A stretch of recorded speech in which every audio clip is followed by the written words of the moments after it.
Assalamualaikum warahmatullahi wabarakatuh.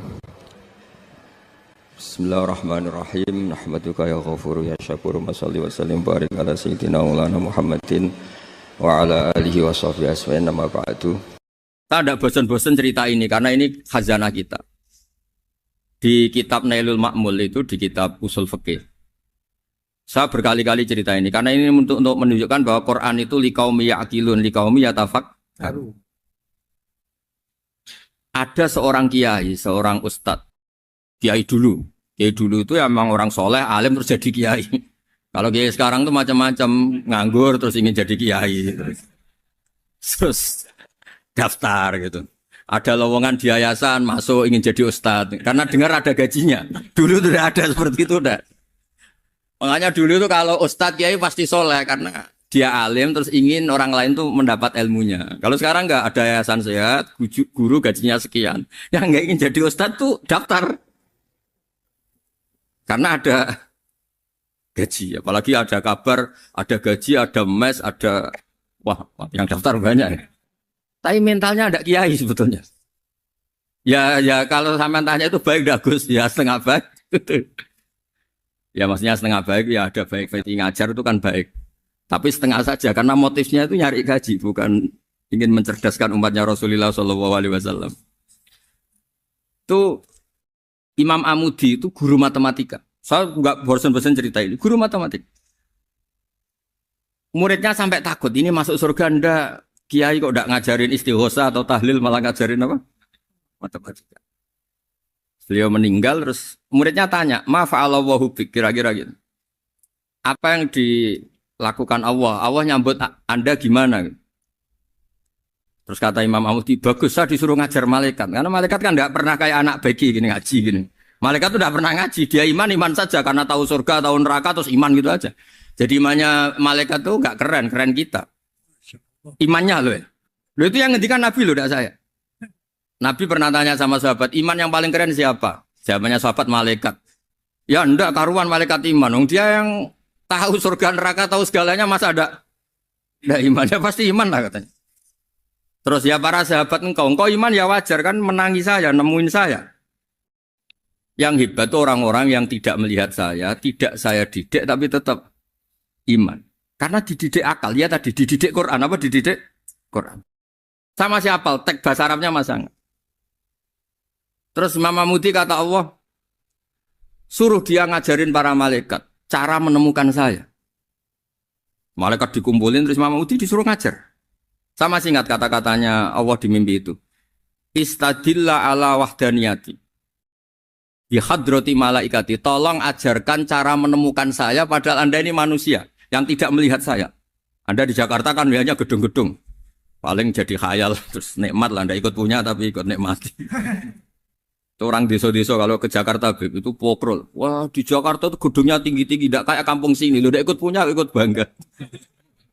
Di Jakarta orangnya cantik-cantik, tidak kayak orang sini. Padahal dia ya dapat orang cantik gitu.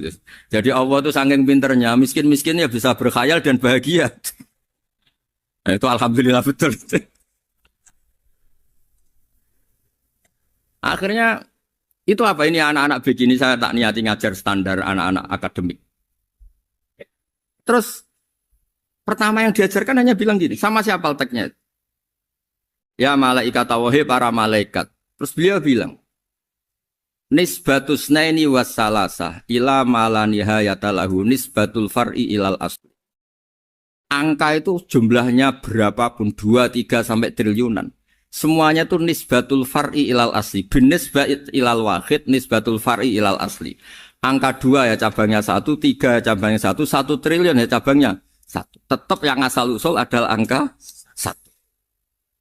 Itu nangis semua malaikat. Cara Jawa itu mandekman kue iman kaya imanku. Makanya imannya umatur Rasulullah SAW itu PD-nya, yakinnya kayak imannya malaikat. Kalau Tuhan itu 1. Karena angka agak bisa dimulai kecuali dengan angka 1. Makanya nisbatus naini wassalasah ila malani hayatalahu iku nisbatul far'i ilal asli. Semuanya itu nisbatnya cabang ke induk. Berarti semua alam raya ini tetap asal usulnya 1. Yaitu qul huwallahu ahad. Nah, itu namanya akal. Umatnya Rasulullah itu ditinggali mukjizat akal lewat panduan Quran sehingga meskipun kita tidak menangi Rasulullah, tidak menangi sahabat, kita tidak tahu malaikat Jibril, tapi cara iman kita ini tidak kalah keren. Yakin hakul, yakin. Terus kedua, gambar. Kamu gambar rumah, gambar hewan, gambar apa saja, mesti dimulai satu titik. Entah gambar kamu bagus, entah jelek, tetap dimulai satu titik. Nah, titik ini namanya nuktotul wujud. Semua alam raya dimulai dari satu titik, yaitu nuktotil wujud. Makanya Quran dimulai bismillah, dan bismillah itu dipilih sama Allah pakai pertama ba itu ada titik. Itu kata semua ulama, itu titik itu singkatan dari bi kana makana wa bi yakunu mayakun. Karena saya semuanya ada. Bi itu karena saya. Jadi makanya santri-santri beki tidak usah bayangkan kamu jadi wali terus bisa terbang ke Mekah, tidak usah. Kalau terbang ke Mekah ya sudah umroh aja bayar. Kalau enggak ya maklaran KBH atau apa. Pokoknya cari gratis.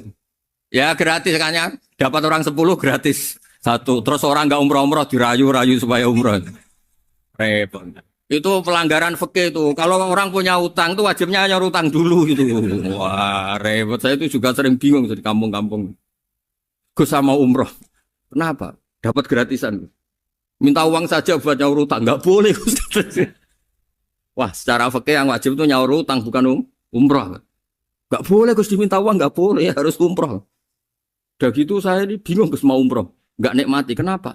Disuruh ngajar Gus. Repot semua kalau ibadah mergawe ya gini bingung semua. Ya saya mohon anak-anak BK semua yang seneng Quran itu harus seneng sampai kayak saya sehingga tahu mencari Tuhan dengan cara tauhid yang berbasis akal. Itu sedzahir imannya malaikat. Jika di klasmen iman itu manusia ulul ilmi, kita-kita yang nekuni ilmu itu nomor 1 prakteknya. Karena nomor 1 itu Allah karuan kan, syahidah wa, Allah kan gak tertandingi, syahidah wa annahu la ilaha illallah, terus wal malaikatu. Malaikat kan karuan karena langsung menyaksikan surga, dan ketiga apa? Wa ulul ilmi. Berarti prakteknya kan nomor 1. Kalau kompetitornya semuanya manusia, ulul ilmi nomor berapa? 1 kan? Nah nomor 3 kan dari Allah, malaikat, ulul ilm. Berarti kalau kompetisinya antar manusia nomor berapa? 1 kan? Nah kenapa ulul ilmi di nomor 3 kan tapi dari Allah, malaikat, ulul. Kerennya kayak apa? Karena cara iman ulul ilmi itu enggak ada ragunya sama sekali. Kamu ragu enggak kalau 2 itu cabang dari 1, asalnya 1? Enggak pernah ragu kan? Semua gambar seruat apapun dimulai dari 1 titik. Ragu enggak? Enggak kan? Nah, imannya umatnya Nabi karena dipandu oleh Quran itu seyakin itu, sehakul yakin itu. Nah, itu terus Jubair bin itu jadi iman. Am khuliqu min ghairi syai'in am humul khaliq. Terus kata Allah lagi, kalau kamu tidak percaya saya yang bikin langit bumi ya gampang dong, kamu saja yang ngomong kalau kamu yang bikin. Paling orang sepakat kamu stres. Terus hanya ayat gitu, am khalaqus samawati wal ardh. Kalau kamu tidak yakin Allah yang bikin, ya silakan Anda klaim saja kalau kamu yang bikin langit bumi. Bala yukinun. Kamu juga gak mau kan dibilang stres. Ya, ini ngaji ilmu dulu, nanti bagian terakhir ijazah. Bismillahirrahmanirrahim. Ini riwayatul Bukhari. Haddatsana Abdullah bin Yusuf, haddatsana Les, haddatsana Sa'id al-Maqburi an-Nabi Hurairah radhiyallahu anhu qala an-Nabiy sallallahu alaihi wasallam. Ma minal anbiya'i nabiyyun illa qad u'tiya minal ayat ma mithluhu amana alaihil bashar. Wa innama kana alladhi utituhu wahyan awhahu wa ilayya fa arju an akuna aktsarahum tabi'an yaumal qiyamah. Dados kita tahu semua nabi itu punya mukjizat. Ya, semua nabi itu punya apa? Mukjizat. Mukjizat itu hal yang luar biasa yang memastikan manusia itu tidak bisa menyainginya atau menandinginya. Dan rata-rata mukjizat Nabi dulu itu fisik. Misalnya ontanya Nabi Soleh itu kan onta tapi keluar dari batu, itu kan aneh. Aneh sekali. Atau tongkat Nabi Musa bisa simsalabim mengeringkan laut apa? Merah. Semua Nabi itu punya mukjizat dan semuanya berbentuk fisik. Kecuali mukjizatul Rasulullah Shallallahu Alaihi Wasallam itu berupa Al-Quran. Al-Quran itu konsep ilmiah. Terus kata Rasulullah SAW, tapi saya karena Quran itu justru berharap pengikutku besar dan sampai hari kiamat. Sekarang kita logika ya. Andekan kamu punya tongkatnya Nabi Musa. Kalau kamu suka uang, kepikirannya dijual apa dipakai? Kalau kamu suka uang, pakai. Kalau kamu ahli suudon itu pikirannya ndak, ini asli ndak. Karena yang melihat di Turki itu ya sebagian gitu. Kalau yang suka perdukunan itu bayangkan tuh miliknya. Mungkin dipakai ngakali orang atau apa, pokoknya bayangkan tuh miliknya. Kalau yang kolektor pikirannya itu nanti ini laku berapa. Tapi kalau peneliti mungkin pikirannya itu ini asli apa enggak? Bukti aslinya apa? Repot lah.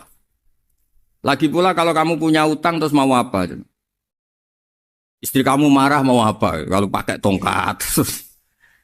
Nah, beda dengan mukjizatnya Quran itu semuanya apa? Ilmiah. Orang yang sedang harmonis dengan istri bisa pakai ayat di antara ayat-ayat Allah itu apa? Wa ja'ala bainakum mawaddatan. Nanti kalau ditakdir cerai, saya tidak menyarankan cerai. Kalau ditakdir cerai, itu masih dimotivasi sama Allah. Wa iya tafarroqa yughnillahu kullam min saati. Jika suami istri itu cerai, jangan-jangan suaminya dapat istri lebih baik, istrinya nanti dapat suami lebih baik. Jadi yang masa lalunya ada keprahara. Kan banyak orang suaminya meninggal ketika nikah lagi ditanya, kangen sama suami pertama, alhamdulillah ini lebih baik.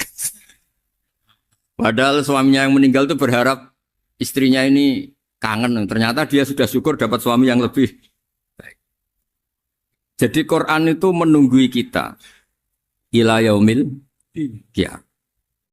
Kita tidak bunuh diri, itu ya barokahnya Quran. Karena problem apapun kita dinasihati apa sabar, apa dinasihati sabar.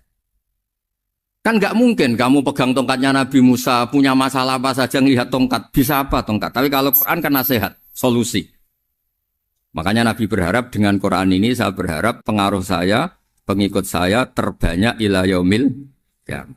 Terus beliau dikomentari begini sama, ini Fathul Bari, sarahnya Bukhari. Al-muradu anna mu'jizatil anbiya inqaradat binkiradi a'sorihim.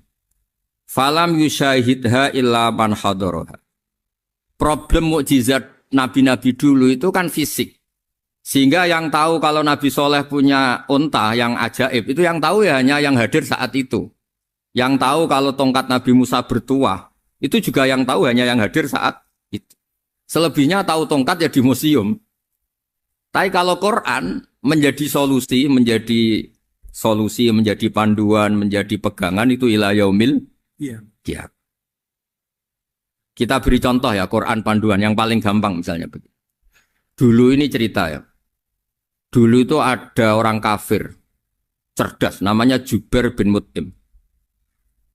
Itu saking pinternya dia, pinter juga tokoh. Itu sebagai delegasi pembebasan Asra Badrin. Jadi tawanan-tawanan perang Badar itu mulai dulu ya ada negosiasi mau dibebaskan. Terus orang-orang kafir ini menugaskan namanya Jubair bin siapa? Mut'im. Ini ada di Bukhari. Karena ini ngaji di Jakarta. Kalau orang nggak tahu hadis juga tanya ini sahih enggak gitu. Wong nggak tahu kok tanya itu aneh. Padahal kalau dibodoni itu ya nggak tahu. Tapi ya tetap tanya hadisnya ini sahih enggak. Ini kata kiai apa kata nabi ini ya. Memangnya kata nabi kamu dengar kan ya lewat kiai. Emang. Setelah itu Jubair itu datang ke Medina. Dengerin, datang ke mana? Medina. Kemudian dengar Nabi baca Wattur pas sholat maghrib. Jubair karena Nabi dulu gak ada hotel, gak ada pondok ya. Pondoknya Nabi hanya sufah itu. Nabi baca maghrib, bukan diskusi, bukan debat. Baca Wattur wa kitabim mastur firrokim mansur wal baitil ma'mur wasaqufil marfu wal bakhril masjur. Terus. Kemudian sampai pada titik ayat am khuliqu min ghairi syai'in. Masa manusia atau alam raya yang maujudat, yang nyata, yang wujud nyata. Kemudian asal-usulnya itu ketiadaan. Ini kan hadhil alam maujud. Alam ini kan nyata. Masa sesuatu yang nyata, penciptanya itu tidak nyata. Jadi nggak mungkin ada faham nihilisme. Kalau faham nihilisme berarti melahirkan teori begini.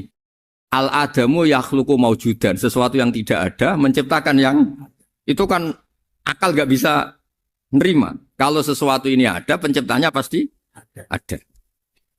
Terus Akhirnya Jubair bin Mut'im itu simpuh di depan Rasulullah terus bilang, "Ya Muhammad, kada qalbi ayatir." Hampir saja hati saya terbang. Kalau riwayatnya Imam Ahmad, faka'an nama sudi qalbi, hati saya dihancur. Semua teori yang saya bawa untuk ngelawan kamu sekarang luluh semua, hancur semua. Yang benar adalah teori Anda bahwa Tuhan itu satu dan Tuhan itu ada sebelum semua makhluk. Coba kalau Nabi Muhammad ada Jubair bin Mut'im terus menyembunyikan tongkat dekat mihrab, terus dilihat ini apa? Paling pikirannya ini dari kayu apa?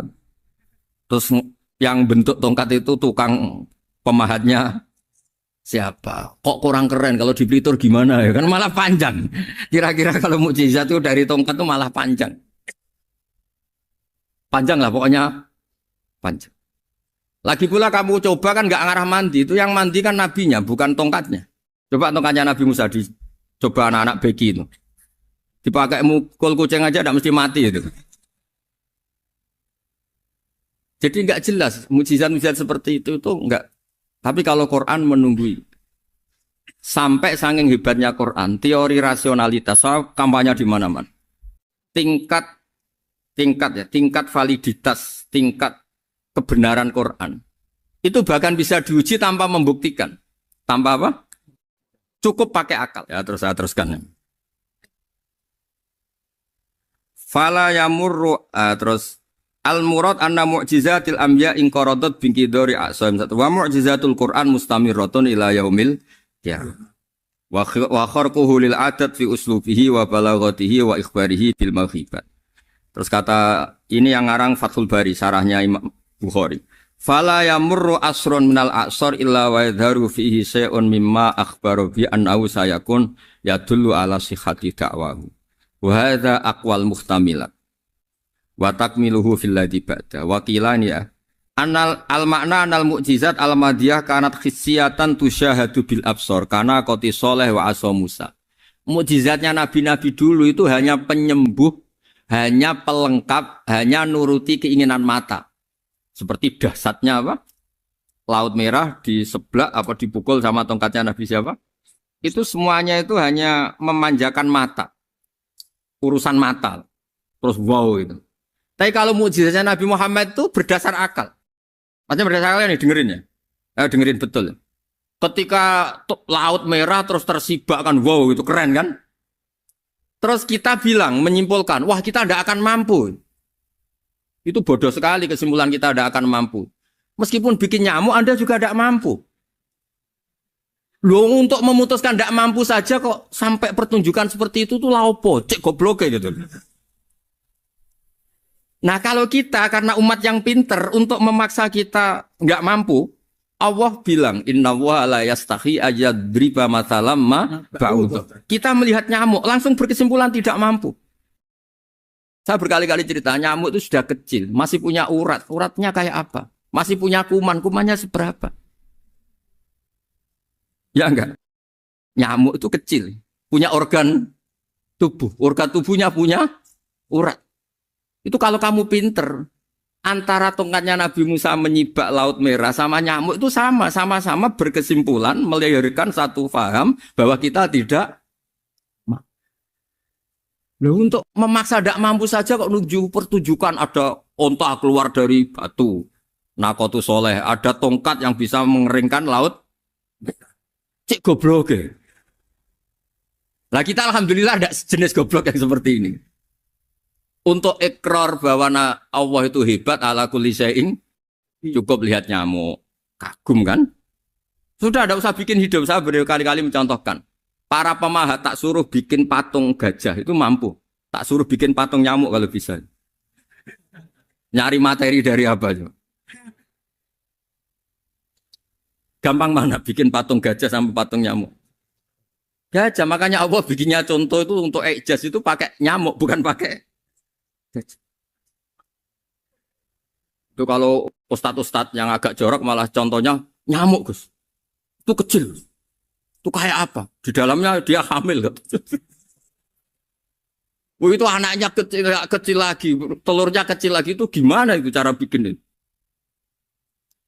Makanya di sini ini ada kitab Itqon itu komentarnya itu lucu. Ini kitab Al-Itqon karangannya Imam Suyuti. Ini persis komentar saya tadi yang.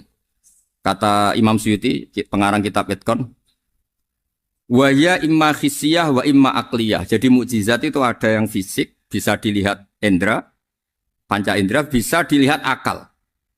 Wa aktsaru mu'jizati Bani Israil kanat khissiyah li baladatihim. Bilada itu goblok. Wakil lati basoirihim. Dasar wong goblok. Mukjizat itu ngenteni sing wow. Maksudnya dasar wong untuk ngakui Allah hebat saja kok nunggu hal-hal yang seperti itu. Paham ya? Mergo likil lati napa aklihim.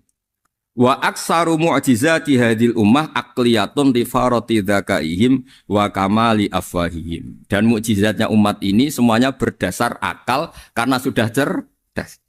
Jadi andaikan kita melihat tongkatnya Nabi Musa menyibak Laut Merah dengan melihat nyamuk, kesimpulan kita sama. Sama-sama wow, sama-sama keren, sama-sama memastikan kita tidak mampu. Makanya terus Quran menerangkan wa ma min dabatin fil ardi wala ta'iri yatiru bi janahihi illa umamun amsalukum. Jadi keseharian kita lihat burung kok terbang. Itu sudah ayatun min ayatillah. Paham ya? Dados niki kudu bangga ditunggoni napa Quran, nggih ditunggoni napa Quran. Wa mu'jizatul Quran tusyahadu bil basirah fayakunu mayatabi'u li ajlihi aksar. Terus li annal ladzi yusyahadu bi aini ra'si yang qaridu bingkiradi musyahidi. Sesuatu yang tampilan dahsyatnya itu disaksikan mata, maka itu bisa habis. Era tongkat Nabi Musa seperti itu habis enggak? Bisa mengeringkan Laut Merah habis kan? Tapi era mukjizatnya Quran ila yaumil qiyamah. Ya contoh sosial, saya kembali lagi ke sosial. Kamu punya teman awet atau punya istri awet, itu konsepnya ya wal kadhiminal ghaidh, agak gampang tersinggung. Coba kalau kamu setiap tersinggung putus, setiap tersinggung habis, kamu tidak punya teman, tidak punya istri. Sampai kita awet seperti ini, kalau kecewa ya wal kadhiminal ghaidh, ngempet. Termasuk saya ini, biasanya ngaji khusus terus baca gini ya kecewa. Tapi barokahnya diwarai Quran wal kadhiminal ghaidh, ngempet Gus, ngempet. Terus kecewa sama teman, kenapa tidak putus? Karena wal afina Aninna sudah kalau kecewa maafkan. Coba kalau kita kecewa presiden demo, kecewa menteri demo, kecewa orang tua minggat. Ya kalau dicari, kalau tidak kan malu. Saya itu punya teman tak tanya, kecewa besar sama bapak itu. Kenapa tidak minggat? Malu. Kenapa malu? Takut gak dicari. Itu orang tuh paling malu itu kalau keluar dari rumah nggak di. Saya punya teman lagi, saya ini takut mati Gus. Kenapa? Takut istri saya tidak nangis Gus. Itu kematian terburuk itu kalau mati tahu istrinya ada nangis, itu malu betul itu. Makanya jangan mati, pokoknya pastikan orang sekeliling ada nangis itu baru berani mati, kalau enggak jangan. Ya jadi mukjizatnya Nabi itu luar biasa. Nah ini terus saya teruskan ya, makanya mukjizat terbesarnya Nabi adalah Al-Quran.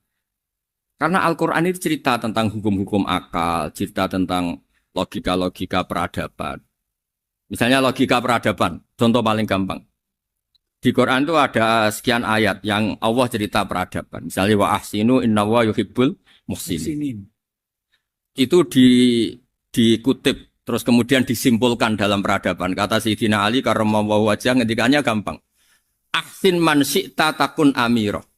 Kamu berbuat baik saja sama seseorang, maka otomatis kamu akan jadi pemimpinnya. Ada orang nggak tamat SD, nggak tamat papa, gobloknya minta ampun. Tapi karena gaji seorang pakar, kamu tak gaji 1 bulan 1 miliar, perusahaan saya jadikan besar. Itu dikongkan ngalor ngidul ya nurut. Hanya karena dia ihsan.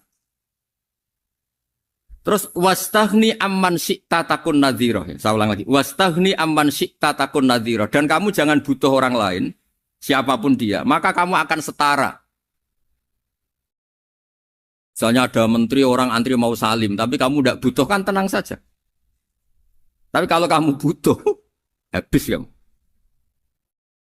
Ya kan? Kamu tidak butuh seseorang, maka kamu posisinya akan setara. Kamu harus sopan karena punya utang jasa.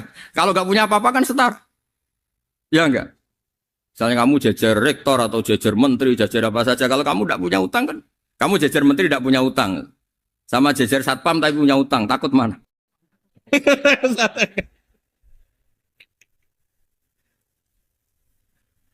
Kalau butuh itu mesti kalah kan?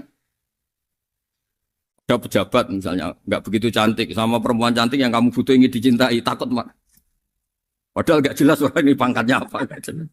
Jadi dalam hukum sosial itu kata Sidin Ali, wastahni aman syi'ta takun nadhira. Kamu jangan butuh seseorang maka kamu akan setara. Terus yang terakhir, wahtas ilaman syi'ta takun asiro. Asiro pakai sin. Dan silahkan butuh seseorang maka kamu akan jadi budak dia. Ya coba misalnya Anda seorang profesor, seorang alim, seorang kiai top. Misalnya mencintai janda di ujung kampung sana, jalan kaki 2 kilo. Padahal itu gak tamat SD. Tapi gara-gara seneng, kacau kan? Logika kepangkatan hilang semua kan? Jadi itu hukum peradaban. Itu mewakili isi-isi sosial yang diterangkan Quran. Ya, jadi paketnya 3 tadi ya. Ahsin man syi'ta takun amiro. Kamu berbuat baik sama seseorang, maka kamu bisa memimpin. Wastahni amman syi'ta takun nadhira. Kamu jangan butuh seseorang, maka kamu akan setara. Bok kamu ketemu orang terkaya di dunia. Yo ketemu orang terkaya di dunia, kamu jejer, kamu tidak butuh dia. Tenang kan bisa setara kan? Tapi kalau butuh, harus sopan, ngajukan proposal, harus berakhlak karimah. Makanya sekarang, Anda kok berakhlak kenapa? Ternyata mau nyalek. Biasanya Anda berakhlak kok berakhlak. Ada apa ini? Makanya guyonan di Rembang itu Beb Husein itu. Kalau ada orang mendadak sopan sama temannya, temannya curiga. Kok tumben sopan? Mau utang ya? Zaman akhir itu kacau.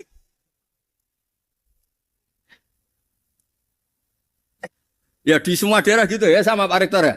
Kalau ada teman biasanya nggak sopan kok sopan, itu temannya curiga. Ini Pak Rektor UI ikut kaji. Kok tumben sopan? Ada apa ya? Karena di mana-mana orang butuh itu pasti beretika. Kamu punya teman paling berdua. Kalau mau utang berakhlak gak? Atau misalnya kamu punya adik cantik terus punya teman berdua. Kalau cinta adik kamu berakhlak gak? Biasanya nggak sama sekali nggak berakhlak. Gara-gara butuh menjadi berakhlak. Ya jadi hukum sosial itu ya kuncinya 3 tadi. Ahsin man syi'ta takun amiro. Wastahni amman syi'ta takun nadhiro. Terus wahtas ila man syi'ta takun asiro. Kalau kamu butuh seseorang pasti kamu dibikin hina. Asir itu tawanan. Nah, Quran itu bicara sosial itu lengkap. Dan itu yang nunggui kita. Kita punya tetangga yang kurang baik, ya seneng. Punya tetangga baik, ya seneng. Kata Imam Syafi'i, saya berkali-kali cerita. Kok seneng semua Imam Syafi'i? Ya bagus lah. Kalau yang seneng saya enak lah. Dijak jagongan, dijak ngopi enak. Yang nggak seneng saya, gak ngarah utang. Uang itu nak, kamu punya tetangga gak seneng kamu. Aman kan? Aman. Gak akan pinjem uang kan? Pinjem mobil. Uang gak seneng kok. Makanya Imam Syafi'i itu kalau ngedikan luar Syafi'i, diceritain orang. Ya Aba Abdillah bagiannya. Ya Aba Abdillah orang itu gak seneng kau. Bagus lah. Loh kenapa bagus? Waman asa'a ilaika faqad atlaqaka. Orang yang gak seneng kamu maka membebaskan kamu. Gak akan pinjam uang, pinjam mobil, gak akan ganggu waktu kamu kan gak seneng. Justru yang seneng-senengi masalah pinjam terus. Imam Syafi'i itu orang yang anggap dunia itu selesai. Ada yang cerita, ya Aba Abdillah, orang yang tadi cium tangan engkau, yang hormat engkau, di luar maki-maki engkau, ngerasain engkau, ngata-ngatain engkau. Ya bagus lah.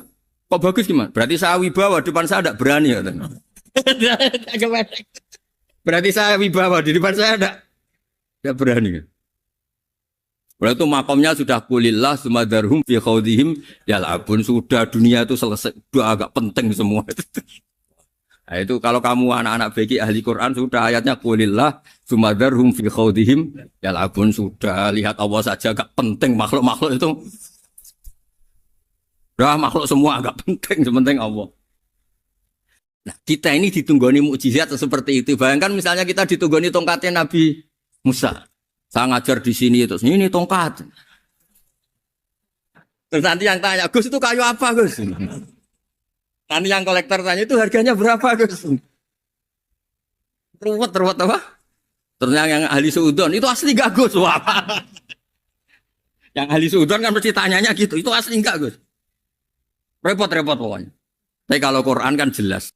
Suatu saat ada perdebatan antara Abul Hasan al-Asy'ari. Abul Hasan al-Asy'ari ini tokoh ahli sunnah paling populer dalam ilmu logik. Dia mengatakan orang menemukan Tuhan itu harus lewat logika yang cermat. Tidak boleh taklid, hanya ikut-ikutan. Dia harus menemukan satu argumentasi bahwa Tuhan atau pencipta langit itu ada. Kemudian ada satu problem di mana orang-orang kampung atau orang-orang yang lugu atau orang-orang awam itu tidak bisa ilmu logika, ilmu mantek kalau dalam bahasa pesantren. Kata Abul Hasan al-Asy'ari, itu masih mungkin. Alhasil para ulama ini meneliti ke orang-orang yang lugu, yang di kampung, yang petani, yang lugu sekali. Apa yang mereka temukan? Ternyata mereka punya cara logikanya sendiri untuk menemukan Tuhan, Sang Pencipta. Pernah suatu saat ada seorang petani lugu, biasa menggembala unta, ditanya, Bima araf tarubak, lalu kamu yang petani ini yang hanya ngurusi sawah, ngurusi ladang, dengan cara apa kamu tahu kalau Tuhan itu ada? Si petani tadi marah besar dan dia mengatakan, Al-ba'ratu tadullu alal ba'ir wa asharul aqdam yadullu alal masir. Kata petani tadi, yang namanya ada kotoran unta, pasti ada untanya. Yang namanya ada jejak kaki, pasti ada yang barusan lewat. Artinya kalau ada makhluk, pasti ada pencipta. Ini logika awam yang mudah. Kita tidak mungkin mengatakan bumi ini pencipta, mengatakan matahari pencipta. Kelihatan sekali kebendaannya, kelihatan sekali bahwa bumi matahari tidak punya ikhtiar, tidak punya kekuatan. Kelihatan sekali sifat-sifat kemakhlukannya. Jika benda-benda ini karuan makhluk, pasti menunjukkan bahwa ada penciptanya, ada khalik. Bismillahirrahmanirrahim. Alhamdulillahirabbil alamin wassalatu wassalamu ala asyrafil mursalin sayyidina Maulana Muhammadin wa ala alihi washabihi ajmain. Amma ba'du. Berikut sebagai mukaddimah bahwa Profesor Zaini Tahlan berkeinginan UII punya tafsir dan terjemah sendiri. Lewat proses yang panjang dan melibatkan tim, di antaranya saya, terbitlah tafsir versi UII juga terjemah versi UII. Di antara ciri khas terjemahan UII adalah bahwa bahasa Arab yang tentu mengandung kesusastraan Arab, balaghah, kemudian ditransfer untuk pembaca Indonesia. Sehingga di antara ciri khas terjemahan UII adalah dengan rasa Indonesia dan tentu tidak merubah makna. Berikut beberapa kutipan yang perlu pemirsa atau pendengar tahu. Al-Quran adalah satu kitab suci yang diturunkan kepada Nabi besar Muhammad SAW. Dan di antara ciri Al-Quran adalah menjelaskan kebenaran secara jelas, secara gamblang. Sebagaimana firman Allah, bahwa Rasul adalah Rasulun minallah yatlu suhufam mutahharah. Rasulullah diutus oleh Allah Subhanahu wa taala ketika penduduk Makkah sangat-sangat jauh dari kebenaran. Mereka adalah penyembah berhala yang dikira sebagai Tuhan, dan jumlahnya Tuhan-Tuhan itu banyak sekali. Suatu saat Rasulullah mendakwahkan bahwa Tuhan itu satu dan harus satu. Tapi kata mereka, kenapa Muhammad menjadikan Tuhan satu? Padahal urusan kita banyak, problem kita banyak. Harusnya Tuhan itu juga banyak. Ini yang diceritakan dalam surat Shad, Aja'alal alihata ilaha wahida inna hadza lasyai'un ujab. Bagaimana mungkin urusan kita yang banyak, yang harusnya butuh Tuhan banyak, kemudian menjadi hanya Tuhan satu.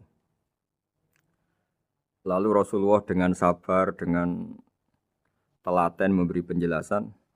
Dan ini yang disebut al-bayyinah, penjelasan yang sangat jelas, sangat gamblang, sangat rasional. Kata Rasulullah dalam sebuah hadis yang diriwayatkan dalam Musnad Ahmad, tagnya begini, orang-orang yang menyembah selain Allah, itu ibarat kama sali rojulin istaro abdan min kholisi malih biwarikin au dhahabin. Faja'ala ya'malu, mereka mau bekerja tapi wayu'ti ghullatahu ila ghairi sayyidi. Fa'ayyukum sarrohu ayyakuna abduhu kadzalik. Nabi lalu kemudian bikin analogi. Wahai masyarakat Mekah, bagaimana kalau Anda ini jadi seorang pembantu atau seorang budak lalu punya majikan banyak. Dan semua majikan Anda ini punya perintah yang beda-beda, punya selera yang beda-beda. Semuanya atasan Anda, semuanya majikan Anda. Apa Anda senang punya majikan yang banyak? Lalu mereka bilang, wah susah Muhammad kalau kita punya majikan banyak. Tuhan kamu adalah majikan kamu. Bagaimana kalau Tuhan banyak, punya perintah yang beda-beda, punya selera yang beda-beda? Kalian pasti akan kebingungan. Ya sudah Muhammad, normalnya Tuhan itu satu. Sehingga mereka tercerabut dari pemikiran bahwa Tuhan harus banyak. Ini yang dimaksud dalam surat Al-Bayyinah. Lam yakunil ladzina kafaru min ahlil kitab wal musyrikina munfakina hatta ta'tiyahumul bayyinah. Bahwa orang-orang kafir, baik kafir ahli kitab maupun kafir musyrik Mekah, mereka tidak pernah terlepas dari sifat kekafirannya, yaitu menuhankan banyak Tuhan, sampai datang sebuah bayinah. Bayinah itu argumentasi kebenaran yang begitu jelas. Setiap membawa kebenaran, argumentasinya meyakinkan. Itu siapa? Rasulun minallah yatslu suhufam mutahharah, yaitu Rasul yang membacakan lampiran-lampiran suci, yaitu Al-Quranul Karim. Dengan penjelasan analogi tadi, kemudian orang-orang Mekah sadar, susahnya kayak apa kalau Tuhan banyak, lalu perintahnya beda-beda, seleranya beda-beda, hukumnya beda-beda. Ini membingungkan. Akhirnya mereka ngakui bahwa pentingnya logika tauhid. Nah ini yang Rasulullah ini benar-benar berstatus bayinah. Kemudian analogi betapa buruknya kita saat menyembah selain Tuhan. Lalu Rasulullah mencontohkan sebagaimana yang saya kutip tadi dari Musnad Ahmad. Misalnya Anda punya pembantu atau zaman dulu budak.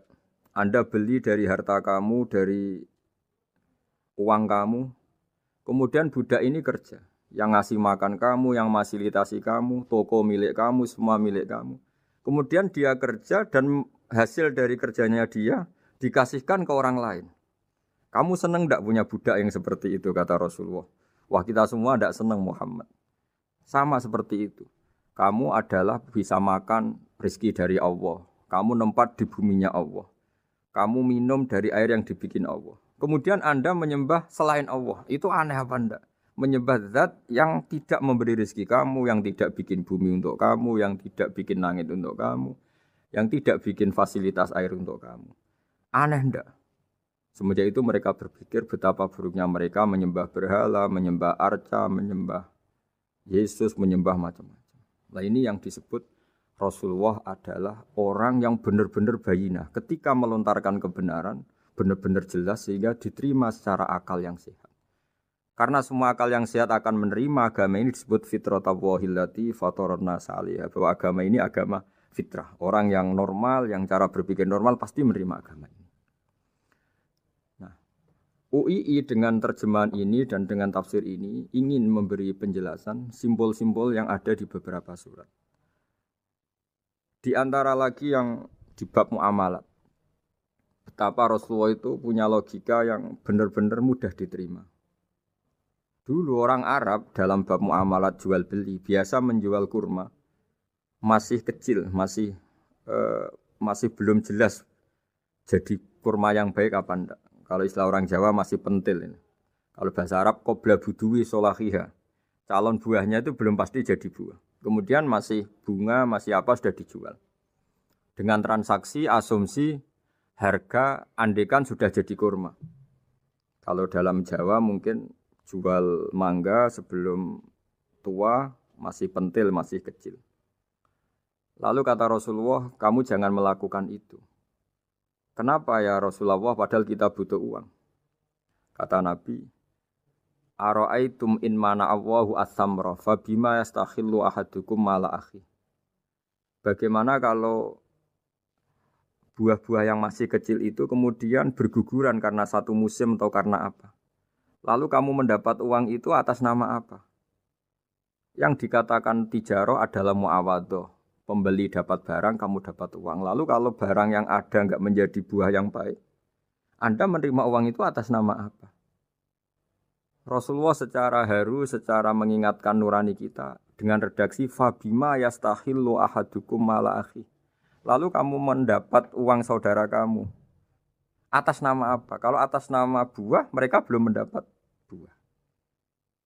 Akhirnya ada kesadaran bersama bahwa sebaiknya kita menjual sesuatu itu yang pembeli ya dapat barangnya, yaitu dalam konteks ini buah yang sudah layak dijual, kita dapat uangnya. Ini lagi-lagi Rasulullah al-Bayyinah sekali memberi penjelasan begitu jelas. Ketiga misalnya di bab jinayat, di bab hukum pidana. Rasulullah kalau bikin logika itu begitu jelas, mudah diterima. Misalnya begini, suatu saat Rasulullah bersabda, Al-qatil wal maktul finnar. Orang yang membunuh dan yang dibunuh sama-sama di neraka. Tentu dalam konteks saling bunuh yang dalam kedzaliman. Lalu sahabat janggal. Ya Rasulullah, oke lah kalau pembunuh itu masuk neraka. Ini bagaimana mungkin yang dibunuh pun masuk neraka? Rasulullah dengan jelas, dengan bayinah, dengan hujjah, beliau menjawab, Innahu kana harison ala qatli sahibihi. Sebetulnya yang terbunuh pun mentalnya pembunuh. Karena dia sangat juga ingin membunuh saudaranya. Nasibnya saja yang menjadikan dia terbunuh.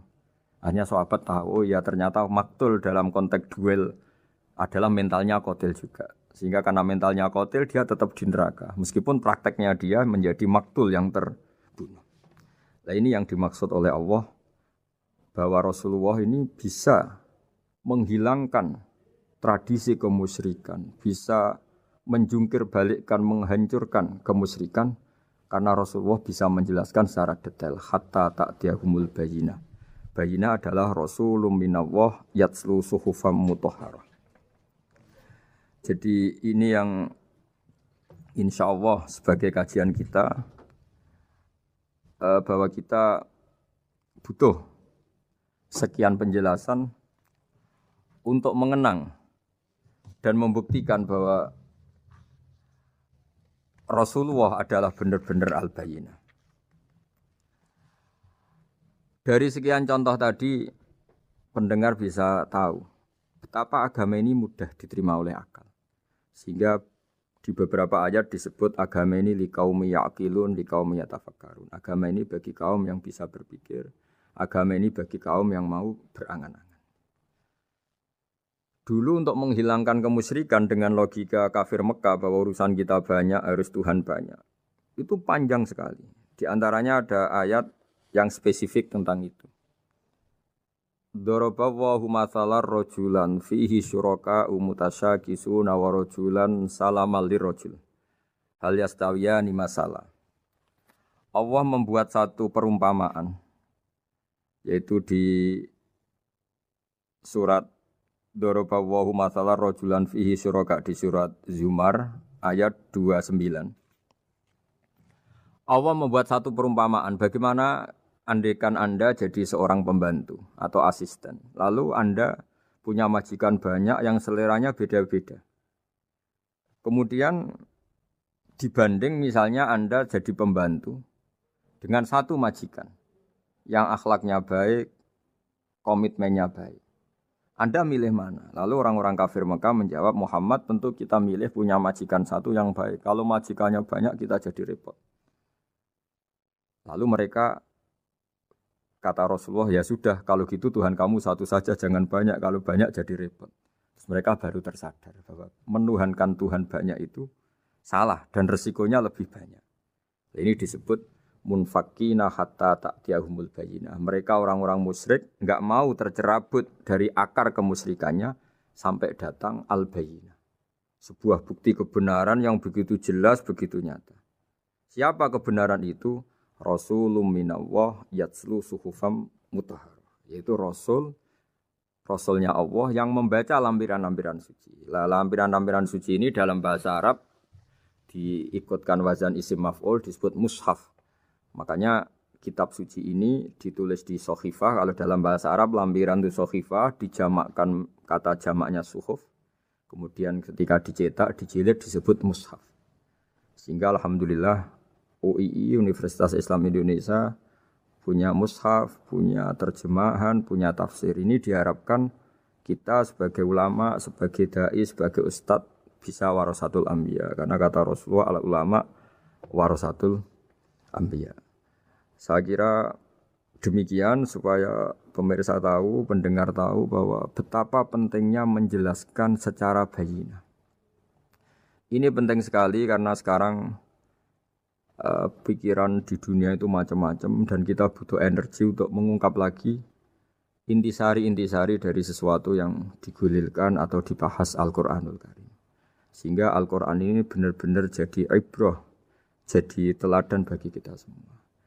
Jangan sampai karena kita lupa mengkaji Al-Qur'an sehingga hukum-hukum Al-Qur'an menjadi mandek. Kita harus terus mensosialisasikan supaya Qur'an ini hidup. Caranya gimana? Masyarakat dirangsang supaya tahu al-bayyinah. Contoh yang terakhir sebelum menutup perjumpaan kali ini, misalnya dulu orang kafir Mekah itu janggal. Karena mereka juga punya kajian bahwa Nabi itu bersyarat harus turunan dari bangsa Israel. Karena semua Nabi itu pasti turunan Nabi Ibrahim. Yaitu Nabi Ibrahim punya anak yang bernama Ishak. Ishak punya anak yang bernama Yakub. Yakub ini yang nanti punya anak Yusuf. Sehingga Yusuf bin Yakub bin Ishak bin Ibrahim.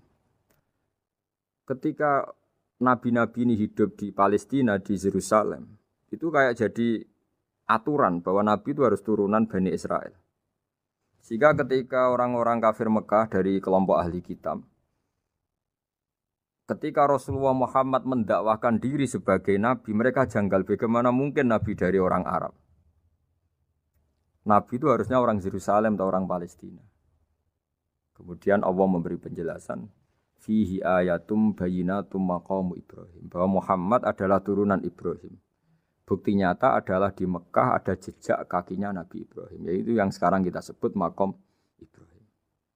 Setelah dilacak-lacak ternyata mbah-mbahnya Rasulullah atau nenek moyang atau leluhur Rasulullah bernama Adnan. Adnan ini kata sejarah-sejarah disepakati wa adnanu bila raibin intadzawil ulumin nasabiyah ila dzabihi Ismaila nisbatuhu wa muntama. Bahwa Adnan ini tertulis secara sejarah lengkap bahwa dia turunan dari Nabi Ismail. Ismail adalah anak dari Nabi Ibrahim. Kemudian makom Ibrahim ini juga dibuktikan sekian sejarah bahwa Ibrahim pernah di situ. Yaitu ketika Hajar, ibu dari Ismail, kesulitan nyari air, lalu lalang lari antara Safa dan Marwah, kemudian kita kenang sekarang bernama Sa'i. Kemudian dekat Ka'bah ada namanya Hijir Ismail, karena dulu jadi kamarnya Nabi Ismail. Hijir, hujro itu kamar atau ruang khusus untuk Nabi Ismail. Sehingga jelas sekali bahwa Ibrahim, Ismail, Hajar pernah hidup di Mekah. Lalu lagi-lagi orang kafir Mekah yang dari kelompok ahli kitab sadar bahwa Muhammad jadi nabi layak karena dia juga turunan dari Ibrahim alaihis salam. Ini yang disebut fihi ayatum bayyinatum maqamu Ibrahim, bahwa di kawasan Mekah, kawasan Bakkah atau kawasan Hijaz jelas sekali ada jejak-jejak Nabi Ibrahim. Lagi-lagi ini bayyinah.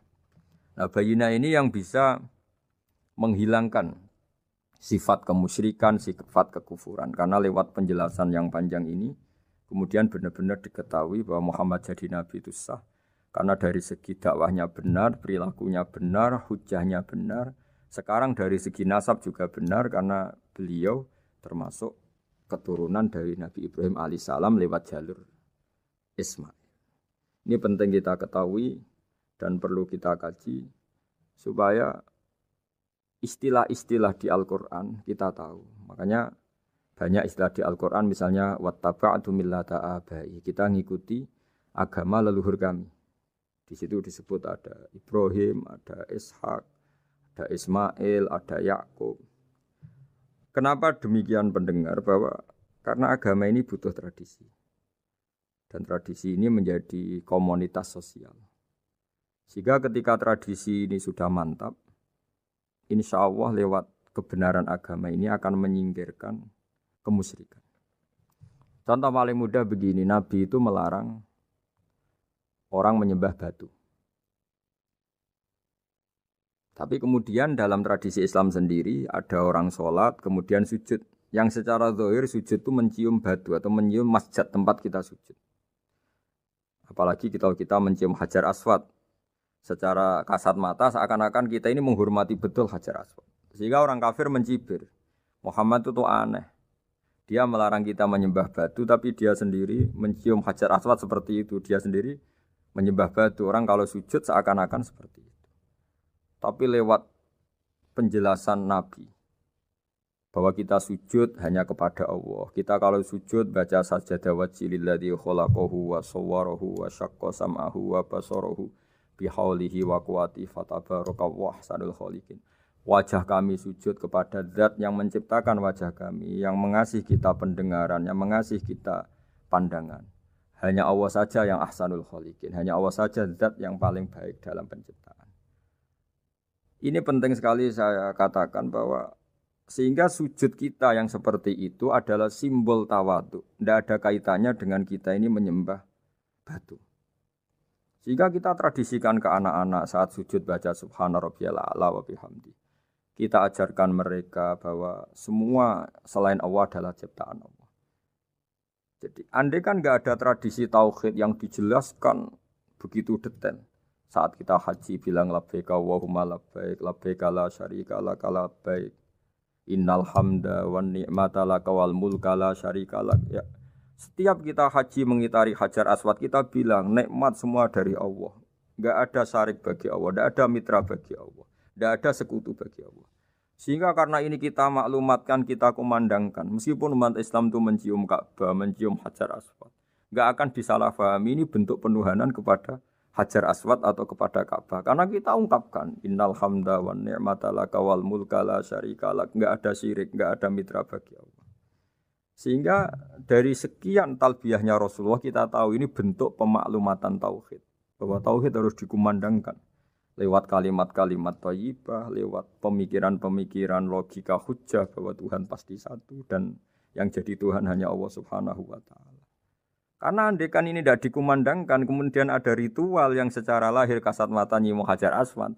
Nanti seperti tuduhannya orang kafir bahwa Islam itu aneh, melarang menyembah batu, tapi nyatanya ada ritual mencium batu.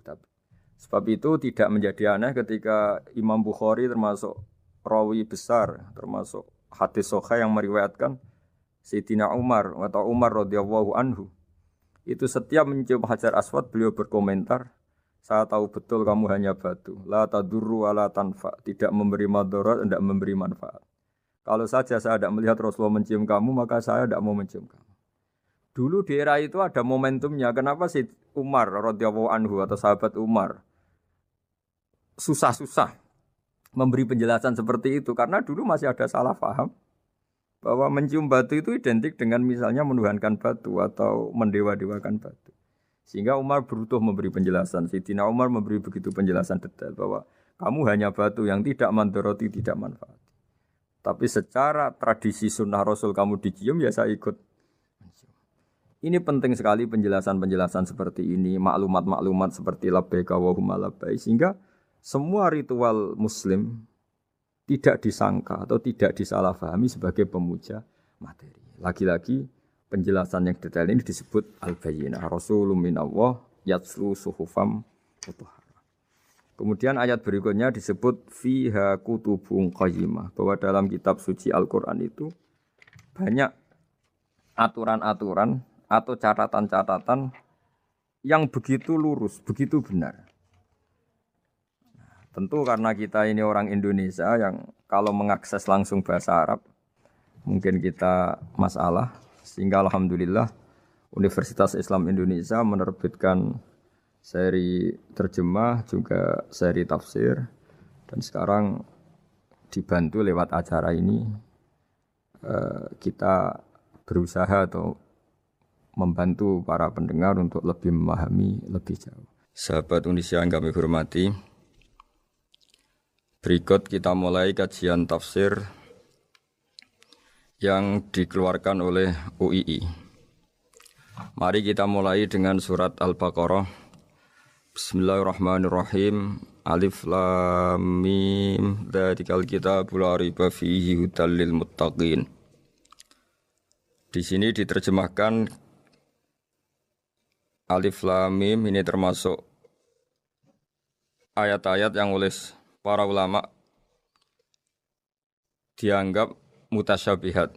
Artinya kita tidak boleh memaksakan maknanya. Kita cukup iman bahwa itu dari Allah Subhanahu wa taala.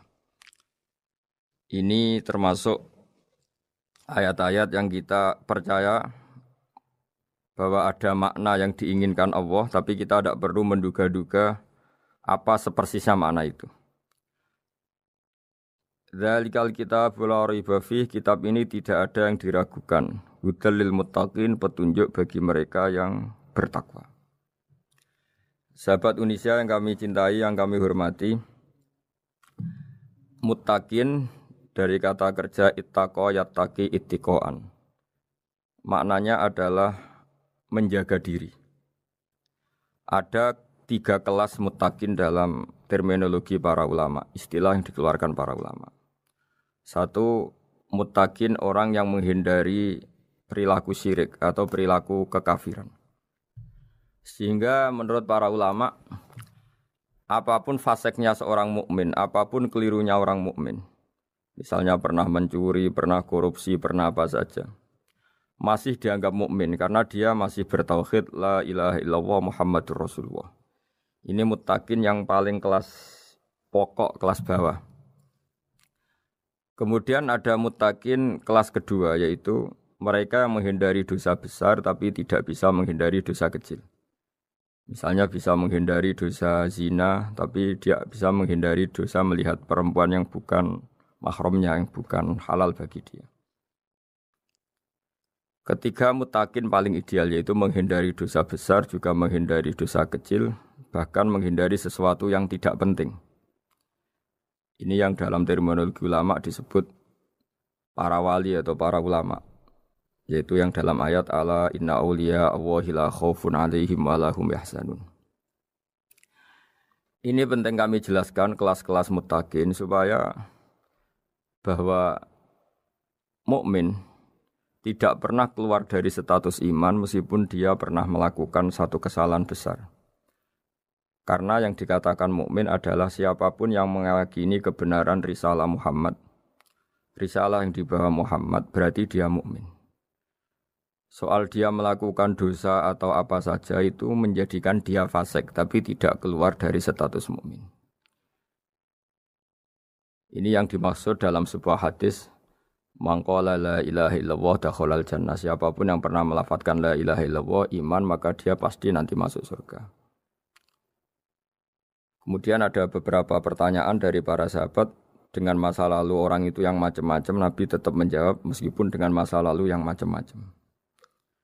Sebab itu perlu dikaji serius, sebagaimana ada yang ditafsir Sawi bahwa muttaqin itu dari kata kerja ittaqa yattaqi ittiqaan atau ittaqa yattaqi taqwan. Ini maknanya orang yang menjaga diri. Tentu menjaga diri ini ada yang kelas premium, kelas sempurna. Jadi sesuatu apa saja yang bahaya kita jaga, termasuk dosa kecil, melakukan hal yang tidak penting. Ada orang mukmin yang hanya bisa menjaga dari dosa kekafiran, dosa kemusyrikan. Ini pun dengan segala kesalahannya masih ada kemungkinan dimaafkan Allah. Karena Allah pernah berfirman, innallaha la yaghfiru ayyushraka bihi wa yaghfiru ma duna dzalika liman yasha. Allah tidak akan memaafkan dosa syirik, tapi Allah masih bisa memaafkan atau masih berkenan memaafkan dosa di luar syirik. Kemudian yang perlu dimengerti oleh sahabat Unisia adalah makna la raiba fihi. Ini yang perlu kami ungkap, bahwa Al-Quran ini tidak ada keraguan padanya. Tidak ada keraguan ini yang mudah kita teliti karena kita orang Indonesia, mungkin rasa-rasa sastra Arab enggak kental. Mari kita teliti dari segi makna, karena makna ini rasa dan rasa itu universal. Begini misalnya, dulu orang-orang kafir Mekah karena mereka penyembah berhala, penyembah Tuhan-Tuhan yang banyak, itu memprotes. Mereka memanggil tentu masih Muhammad, belum ya Rasulullah. Muhammad, kamu mengajak ke Tuhan berapa? Rasulullah menjawab, ke Tuhan yang satu. Lalu mereka bertanya, Muhammad urusan kita ini banyak, problem kita banyak. Tuhan banyak saja tidak bisa menyelesaikan, apalagi satu Tuhan. Ini yang diceritakan dalam sebagian ayat disebut, Aja'alal alihata ilaha wahida inna hadza lasyai'un ujab. Bagaimana mungkin Tuhan itu satu? Harusnya Tuhan itu banyak karena urusan kita banyak. Lalu Rasulullah dengan bimbingan Tuhan, bimbingan Allah mendatangi mereka, kemudian Nabi menjelaskan, Tuhan itu adalah ketua kalian, Tuhan itu adalah pimpinan kalian. Bagaimana kalau Anda jadi pembantu kemudian punya majikan banyak, punya penguasa banyak, punya tuan banyak. Kemudian semua tuan-tuan Anda ini memerintahkan Anda dengan perintah yang beda-beda. Apa kalian mau punya majikan atau pimpinan yang banyak? Mereka menjawab tidak, Muhammad. Terus mereka akhirnya sadar bahwa problem Tuhan banyak itu tentu lebih sulit, lebih problem. Karena nanti perintahnya beda-beda, keinginannya beda-beda. Mereka akhirnya tersadarkan bahwa sebaiknya atau seharusnya memang Tuhan itu satu. Jadi Rasulullah SAW menjelaskan logika bertauhid itu dengan sekian variasi, dengan sekian logika. Kemudian Nabi kedua juga menjelaskan logika kompetisi. Kata Nabi yang karena bimbingan Allah diberi satu pengertian.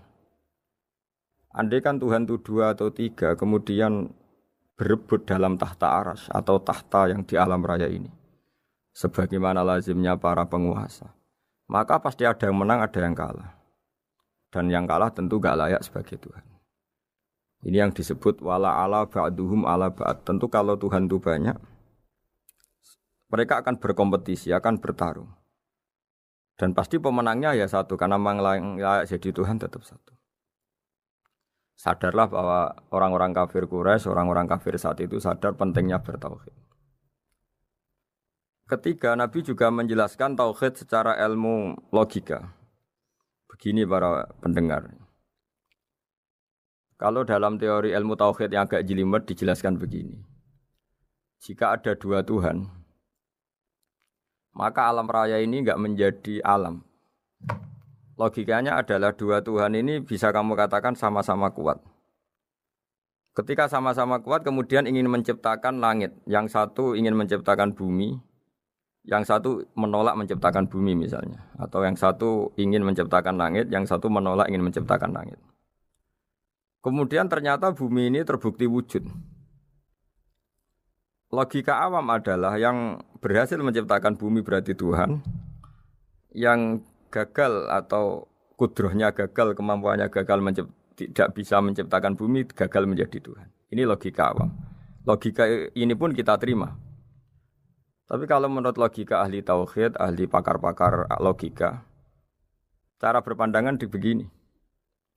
Ketika Anda mengatakan ada 2 Tuhan yang sama-sama kuat, kemudian terbukti yang satu mampu menciptakan bumi, yang satu tidak. Bahasa Anda mengatakan sama-sama kuat ini sudah batal dari awalnya karena terbukti bahasa Anda salah, sama-sama kuat ternyata yang satu tidak mampu. Sehingga dalam pikiran orang-orang ahli tauhid mengatakan membayangkan Tuhan saja itu enggak kebayang karena turunan kata ini pasti selalu salah. Karena tadi misalnya dikatakan andai kan ada 2 Tuhan, kemudian yang satu mampu menciptakan bumi, yang satu tidak. Padahal Anda tadi bilang sama-sama kuat, ternyata terbukti yang satu tidak kuat. Berarti kata Anda sama-sama kuat ini salah. Ini pula yang diajarkan Rasulullah lewat bimbingan Allah, lewat wahyunya yang disebut Lau kana fihi ma alihatun illallahu la fasadata. Karena kalau ada 2 Tuhan pasti kamu sifati sama-sama kuat. Ternyata sifat sama-sama kuat ini batal demi hukum karena ternyata yang satu tidak mampu menciptakan bumi. Atau kamu sifati 2 Tuhan ini sama-sama lemah. Itu tidak mungkin lagi karena ternyata bumi ini terbukti wujud. Pasti penciptanya ini tidak yang sangat kuasa. Jadi logika-logika tauhid sedemikian dibangun oleh Rasulullah lewat bimbingan Allah Subhanahu wa taala. Logika keempat supaya kita iman dan tambah kuat imannya adalah logika yang mudah dicerna oleh kebanyakan orang atau yang bisa diindra. Begini misalnya dalam sebuah ayat di surat Al-Kahfi, kemudian di awal surat Al-Ahqaf, kemudian di sebagian surat At-Tur, ada penjelasan begini. Ketika Rasulullah mengajak manusia menyembah Allah, kemudian orang-orang kafir tanya, lalu Tuhan kamu siapa Muhammad? Tuhan saya adalah Allah menciptakan langit bumi. Terus mereka berandai-andai, ada Lata, ada Uzza, ada Manat, ada Hubal. Itu Tuhan-Tuhan kami. Terus Rasulullah bertanya, apakah Tuhan-Tuhan yang kamu sembah itu memberi kontribusi saat langit dan bumi diciptakan? Mereka menjawab, tidak Muhammad, itu Tuhan-Tuhan yang kami bikin. Begitu juga asumsi tentang Tuhan-Tuhan yang lain. Apakah Isa ikut menciptakan bumi atau menciptakan langit? Tentu jawabannya tidak. Karena Isa lahir di bumi, orang tahu tanggal lahirnya, tahu tahunnya, dan sebelum ada Isa juga sudah ada bumi. Sehingga untuk menetapkan tauhid, berkali-kali Quran tanya, Amman khalaqas samawati wal ardo, siapa sih yang menciptakan langit bumi? Siapa sih yang menurunkan air dari langit? Siapa yang mengatur ini, itu. Akhirnya mereka menjawab, itu semua Allah Muhammad. Begitu juga kemungkinan setan, misalnya setan itu fisik atau makhluk atau apa saja yang tidak kita lihat. Kemudian setan itu lewat rayuannya, lewat tipu dayanya ingin disembah. Kata Allah menjelaskan ini, ma asyadduhum khalqas samawati wal ardi wala khalqa anfusihim. Kamu tidak perlu takut sama setan atau apalagi menuhankan setan. Setan itu tidak yang punya reputasi menciptakan langit dan bumi. Bahkan setan tidak bisa menciptakan dirinya sendiri. Ini menjadi pengetahuan bagi kita betapa bagi pakar-pakar tauhid, ahli tauhid, ketika setan nyatanya diusir dari surga, itu pun versi mereka. Versi mereka pun mengatakan seperti kita bahwa setan itu diusir dari surga dan ya keluar dari surga. Kalau setan itu Tuhan, tentu diusir gak mau karena di surga itu nikmat. Ketika setan diusir dari surga ya keluar, dia juga jadi makhluk yang hina dina. Berarti dia tidak punya kekuasaan bahkan pada dirinya sendiri.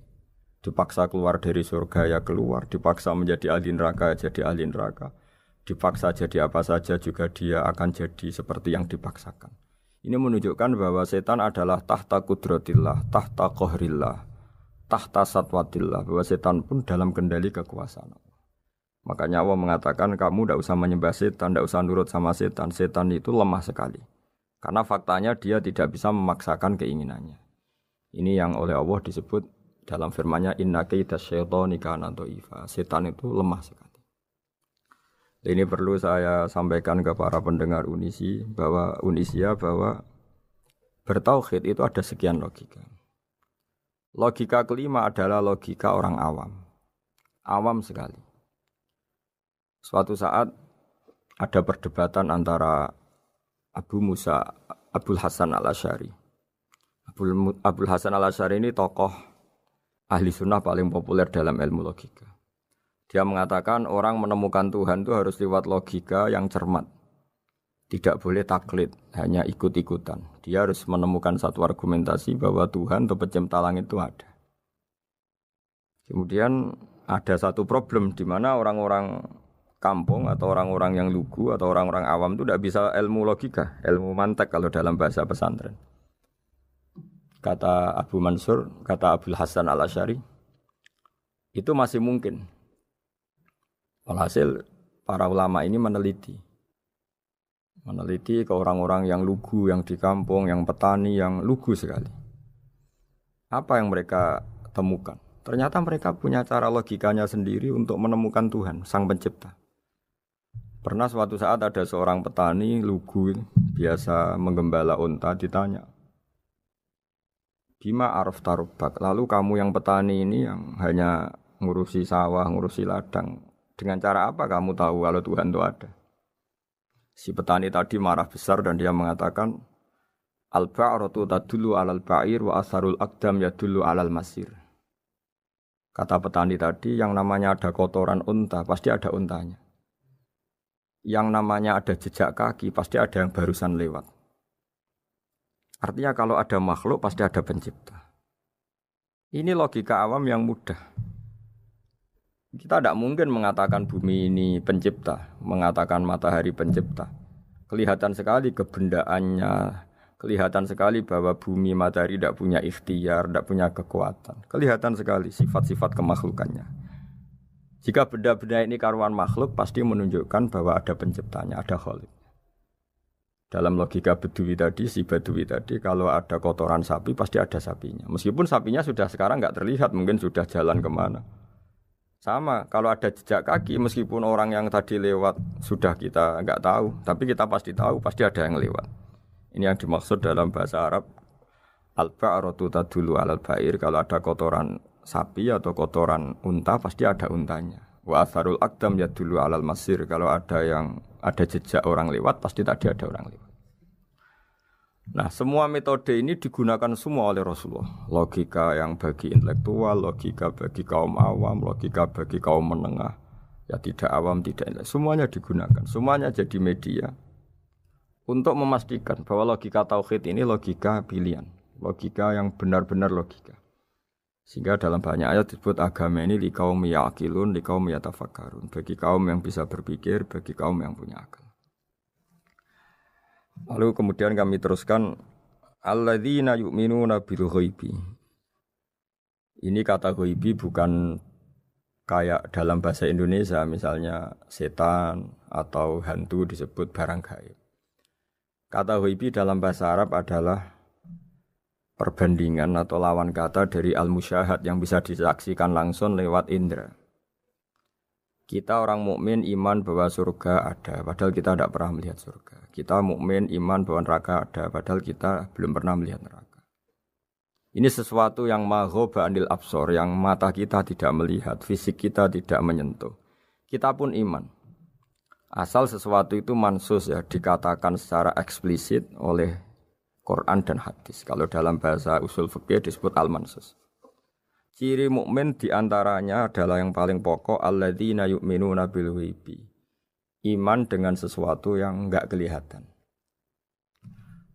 Lalu kemudian para ulama cara pandang beda-beda. Bedanya bukan karena mereka bertentangan enggak, tapi ini menurut kelas rasa yang berbeda-beda. Bagi orang-orang sufi, Allah itu tidak bisa dikatakan al-ghaib, sesuatu yang enggak kelihatan. Karena Allah itu begitu jelas, az-zahir. Kata orang sufi, Allah itu zahir. Begitu juga dalam Asmaul Husna disebut Allah itu az-zahir. Begitu jelas. Karena orang yang akalnya mapan, hatinya mapan, melihat satu lemari yang bagus, pasti langsung mensifati bahwa pembuatnya adalah orang yang hebat. Orang yang melihat mobil mewah atau pesawat yang canggih, pasti kepikiran pertama adalah pasti pembuatnya canggih. Sehingga eksistensi pembuat pesawat itu adalah orang hebat, itu langsung tertanam ketika melihat pesawat itu hebat. Bagaimana mungkin seseorang ragu akan kehebatan pembuat pesawat ketika melihat detail-detail pesawat? Pasti langsung kepikiran kalau pembuatnya itu hebat. Memutuskan bahwa pembuat pesawat hebat itu tidak harus ketemu yang membuat, juga tidak harus melihat. Tapi akal kita pasti meyakini pembuatnya itu hebat.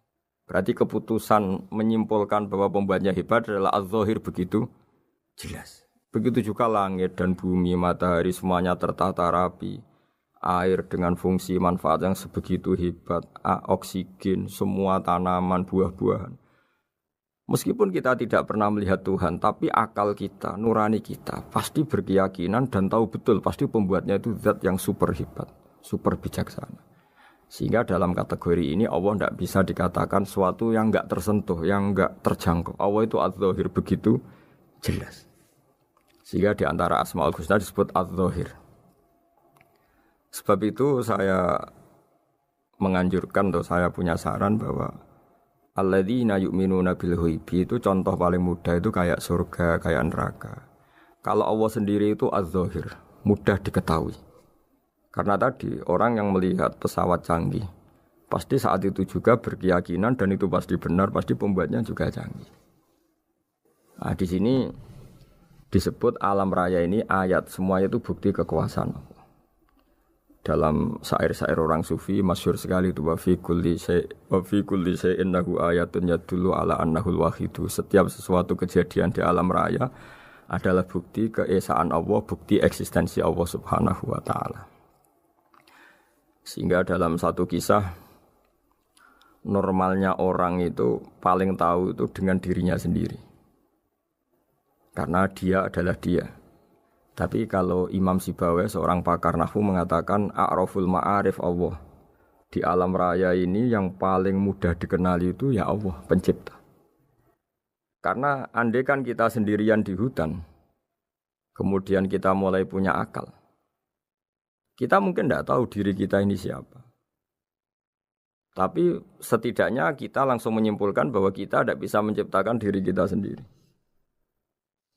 Ketika kita berkesimpulan tidak bisa menciptakan diri kita sendiri, pasti kita terus berkesimpulan ada di luar kita yang menciptakan kita.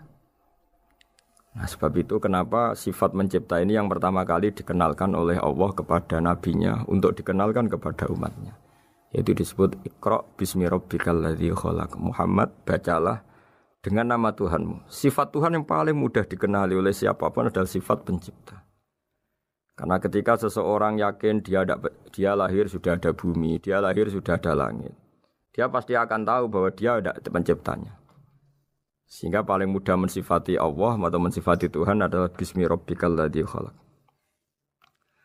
Terus kemudian di antara ciri orang baik adalah wa yuqimunas shalat. Kemudian beriman kepada yang gaib, menegakkan salat. Kata menegakkan adalah dari kata menjaga aturan-aturan atau sesuai aturan-aturan salat. Kita tahu dalam salat ini ada beberapa syarat yang harus dipenuhi. Misalnya harus wudu, harus suci di tempat yang suci. Terus ada syarat-syarat dalam internal salat, dia harus baca Fatihah, harus tumakninah, macam-macam. Itu eksistensi definisi salat. Kemudian kata berdiri juga diartikan para ulama, eksistensi sholat harus diketahui secara publik, secara sosial. Karena sesuatu itu punya eksistensi kalau jadi konsensus atau diakui oleh publik. Di sini agama mewajibkan sholat jamaah. Kata banyak ulama, jamaah itu fardu kifayah, bahkan ada yang mengatakan fardu ain. Harus dijalankan orang banyak secara massal dan harus di tempat yang terbuka. Sehingga kata para ahli fikih, andaikan ada orang jamaah di dalam rumah tidak diketahui oleh banyak orang, belum mencukupi atau belum menggugurkan kewajiban jamaah. Sehingga eksistensi sholat harus diketahui secara publik. Sehingga dulu Rasulullah itu kalau sholat ya di masjid dan masjidnya terbuka. Sampai sekarang kita pun menyaksikan semua umat Islam kalau sholat di masjid yang terbuka. Sehingga dunia non-muslim pun tahu bahwa dalam Islam ada ritual, ya, ada ibadah yang bernama sholat. Hikmah kedua dengan cara terbuka seperti ini, sholat itu menjadi gak pernah rubah mulai zaman Nabi sampai kiamat. Dengan tradisi jamaah berarti kaifiyah atau cara sholat ini permanen. Bapak kita sholat ya seperti itu, imam seperti itu, anak cucu kita akan meniru kita ya seperti itu. Sehingga gak ada varian-varian yang hanya berdasar subjektivitas musolli yang sholat. Taruh saja kita misalnya jadi seorang sufi yang baru takut sama Allah atau baru usul kalau dalam bahasa sufi. Kemudian kita sholat sendiri di rumah, mungkin dengan gaya menangis, terseduh-seduh, macam-macam. Ini tentu tidak baik sebagai standar sholat. Begitu juga ada anak atau pedagang yang kesusu atau tergesa-gesa, kemudian sholat hanya sekian, 2 menit, 1 menit. Ini juga agak baik. Meskipun itu boleh dilakukan individu-individu, tapi kalau dalam sholat jamaah, orang harus manut imam, dan ada standarnya, misalnya tumaknina itu biqadri subhanallah, jadi ada ukurannya. Ini penting saya utarakan bahwa hikmah jamaah itu bukan sekedar dapat pahala 27 kalau sendiri, dapat pahala 1 itu enggak. Tapi ini menjaga eksistensi sholat supaya ya seperti ini terus sampai kiamat. Sehingga orang Indonesia atau orang Afrika, orang mana saja, itu ketika haji atau ketika saling berkunjung di negara lain, itu enggak akan kaget dengan cara-cara sholatnya, karena seluruh dunia kaifiyahnya caranya sama. Ini semua barokah dari jamaah. Maka Rasulullah itu enggak banyak ngendikan tentang caranya sholat, beliau hanya ngendikan shollu kama ra'aitumuni usolli. Sudahlah kamu pokoknya makmum saya, nanti caranya kamu sholat sama seperti saya seperti ini. Sehingga kata menegakkan sholat adalah bisa kita tegakkan kalau kita aparat negara ya bikin-bikin aturan supaya eksistensi sholat gak terganggu. Kalau kita seorang kultural juga mensuasanakan sholat dan supaya kefiahnya atau caranya sholat ini benar kita tradisikan jamaah. Sehingga anak kecil ngikuti yang besar, yang bodoh ngikuti yang pinter dengan satu cara. Itu barokahnya jamaah. Sehingga wa yuqimunas sholat itu sholat kita dirikan baik secara personal dengan cara-cara tumaknina, kita suci di tempat yang suci, maupun kita tegakkan, kita maklumatkan, kita jadikan konsensus bahwa sholat ya seperti ini. Sehingga ada khayal-khayal lagi dalam Islam. Misalnya nyuwun sewu ada aliran yang mengatakan Ya kalau Tuhan itu kan enggak bebas arah, bebas tempat. Terus dulu pernah ada orang sesat sholat sampai 4 rakaat 4 arah, alasannya Tuhan itu tanpa arah. Enggak akan terjadi seperti itu. Karena ijma'nya umat Islam, konsensus umat Islam akan menolak faham yang seperti itu. Jadi saya mohon sekali, ini pentingnya jamaah. Dengan jamaah maka caranya sholat, cara meyakini madhab kiblat dan sebagainya terjaga ila yaumil qiyamah sampai hari kiamat. Terus sifatnya orang mukmin lagi wa mimma razaqnahum yunfikun, dan menafkahkan sebagian rezeki yang kami berikan. Ya ini termasuk zakat, sedekah. Jadi ada sebuah riwayat mengatakan inna fil mali haqqon. Harta itu ada haknya, yaitu zakat. Tapi ada juga saran inna fil mali haqqon siwa zakat, di luar keharusan zakat juga ada hak-hak kita untuk memberikan sebagian rezeki kita. Taruh saja misalnya saya punya uang 10 juta.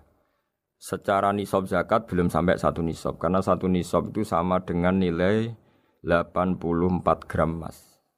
Itu kalau diuangkan, kalau 500 ribu ya sekitar 42 juta. Tapi kita sebelum punya 1 nisab pun tetap ada keharusan mengeluarkan sebagian. Yaitu tentu dalam fikih kita wajib mengeluarkan uang untuk anak kita, untuk istri kita. Itu yang wajib-wajib. Kemudian ada sosial, kita nyumbang masjid, nyumbang yatim piatu, macam-macam. Sehingga kata para ulama, ciri utama mukmin diantaranya adalah melakukan zakat, baik zakat yang fardu maupun zakat yang sunat. Karena kata zakat itu dimaknai fardu, sebetulnya definisi para ahli fikih untuk membedakan zakat yang wajib dengan sedekah. Tapi sebetulnya zaman dulu enggak ada seperti itu. Zakat itu maknanya bersihkan harta. Sedekah dari kata sedekah bukti benarnya iman. Jadi sedekah dari kata dari kosakata sedekah yasduqu sidqan, sesuatu yang membuktikan kita loyal itu disebut sedekah. Kita nikah, mas kawin di bahasa Arab kan sedekah dari kata sedekah juga. Kita bukti iman, loyal, kita sedekah. Bukti bahwa kita teman akrab disebut siddiq atau sodik. Kalau dalam bahasa Arab teman namanya juga sodik karena cara bertemanan secara benar, secara loyal.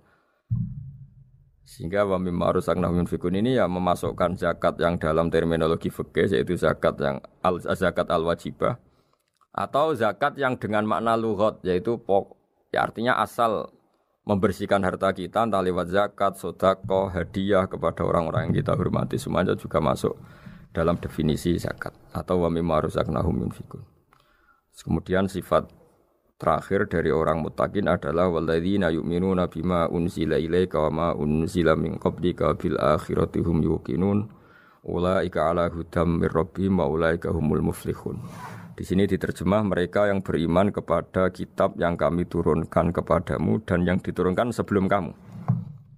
Ini kata yang diturunkan sebelum kamu penting sekali karena ciri utama Nabi adalah dia tidak pernah beda dengan Nabi sebelumnya. Karena kebenaran tauhid pasti tunggal. Nabi-nabi dulu pasti mengajarkan tauhid, hanya menyembah Allah. Enggak mungkin nabi berikutnya kemudian bikin ajaran baru dalam tauhid. Sehingga andaikan semua kitab Injil, Taurat itu masih versi yang orisinil, pasti enggak ada yang beda dengan Quran. Karena ciri utama kebenaran adalah iman dengan Quran dan iman kepada kitab yang diturunkan sebelum Al-Quran. Wabil akhiratihum yuqinun, mereka juga yakin akan datangnya hari akhir. Itu bisa disebut yaumul ba'ats. Terus ketika semua kriteria itu terpenuhi baru ulaika ala hudam mir rabbihim wa ulaika humul muflihun. Mereka itulah yang berada pada petunjuk Allah dan merekalah orang-orang yang berbahagia. Para pendengar sahabat Indonesia, semoga kajian ini bermanfaat. Dan ini mulai ayat 1 sampai 5 dalam surat Al-Baqarah, yaitu surat yang dalam tartibnya mushaf nomor 2 setelah Fatihah. Jadi kalau dalam ulumul Quran disebut ada surat yang berdasar nuzulul Quran, yaitu surat Iqra, kemudian Mudaththir. Ada urutan surat yang berdasar tartibul mushaf, yaitu yang kita punyai sekarang, yaitu Fatihah, terus Baqarah dan seterusnya. Dan urutan-urutan ini pun sesuai petunjuk Rasulullah SAW. Saya kira demikian. Mohon maaf atas semua kesalahan. Wassalamualaikum warahmatullahi wabarakatuh. Alhamdulillah sudah ngaji bareng ya, bersama guru kita Gus Bak tercinta, bersama channel Barokah Ngaji. Semoga bermanfaat dan barokah untuk kita semuanya. Jangan lupa like, komen, dan subscribe. Terima kasih. Sekian. Assalamualaikum warahmatullahi wabarakatuh.